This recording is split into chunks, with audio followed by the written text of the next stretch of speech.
Cette vidéo a pour objectif de vous expliquer comment migrer votre site web hébergé sur un hébergement mutualisé vers un VPS. De la sauvegarde des éléments de votre site actuel jusqu'à la réinstallation sur le VPS, chaque élément sera détaillé afin de mener à bien l'opération. N'hésitez pas à vous servir du chapitrage disponible en description de la vidéo pour vous rendre directement vers la section qui vous intéresse. La première étape à réaliser consiste à sauvegarder l'ensemble des fichiers de votre site web. Connectez-vous à votre hébergement via un client FTP. Depuis ce client, téléchargez l'intégralité des fichiers présents dans votre espace FTP sur votre disque dur local. Cela inclut tous les fichiers HTML, CSS, JavaScript, images, fichiers de configuration tels que le config.php, le htaccess, etc., etc. Si vous utilisez un CMS tel que WordPress, PrestaShop, Joomla ou Drupal, sauvegardez les répertoires critiques liés à l'utilisation du CMS.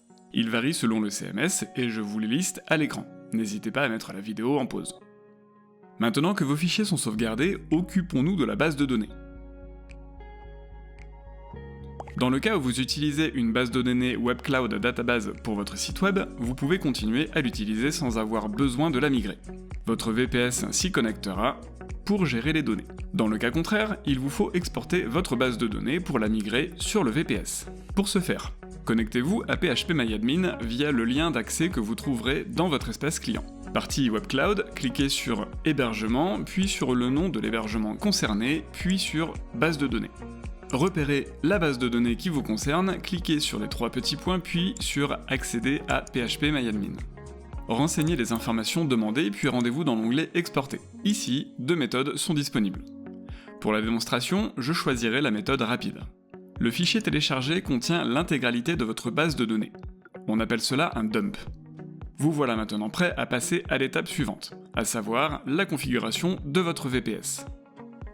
Pour héberger un site internet sur un VPS, les principaux services à installer sont PHP, un serveur web et un système de gestion de base de données. Pour garantir la bonne installation des différents services, veillez à ce que votre VPS soit à jour avant d'aller plus loin. Commençons par PHP.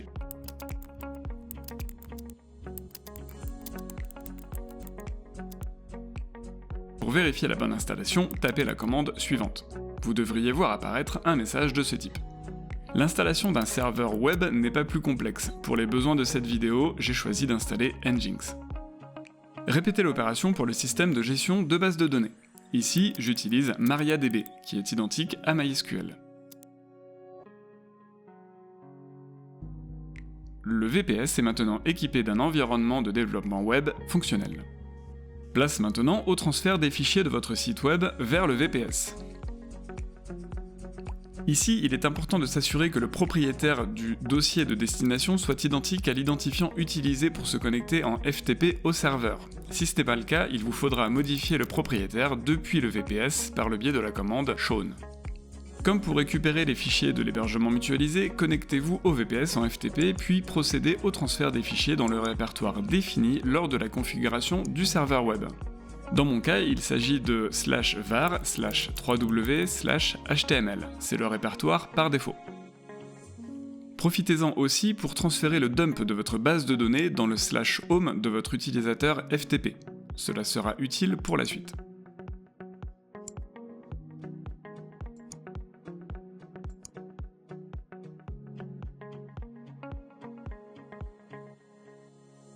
Nous allons maintenant importer la base de données. La première étape sera de créer la base de données depuis l'interface MySQL. Pour ce faire, connectez-vous en SSH au VPS, puis tapez cette ligne de commande pour accéder à l'interface MySQL. Renseignez le mot de passe que vous avez défini lors de la configuration de MySQL. Pour créer une base de données, tapez cette ligne de commande en remplaçant l'élément en rouge par le nom de votre base de données. Enfin, pour importer le dump de votre base de données dans la base de données fraîchement créée, quittez MySQL, puis tapez cette ligne de commande, toujours en remplaçant les éléments en rouge par vos données. N'hésitez pas à mettre la vidéo en pause. Pour garantir le fonctionnement de votre site web, vous devez en paramétrer les fichiers de configuration. Cela implique de modifier certains fichiers et de changer les différents chemins d'accès au dossier ainsi que certains éléments de connexion.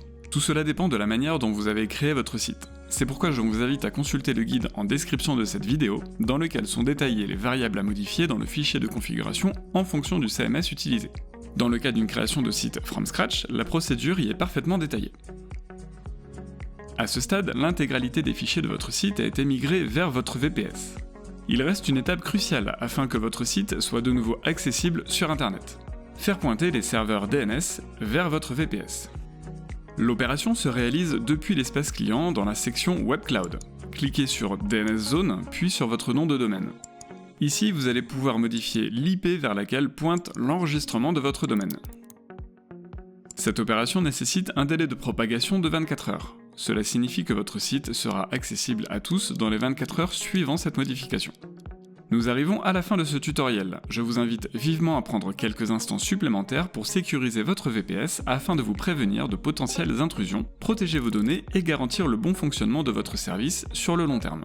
Pour ce faire, je vous invite à consulter notre documentation que vous trouverez en description de cette vidéo et dans le coin supérieur droit.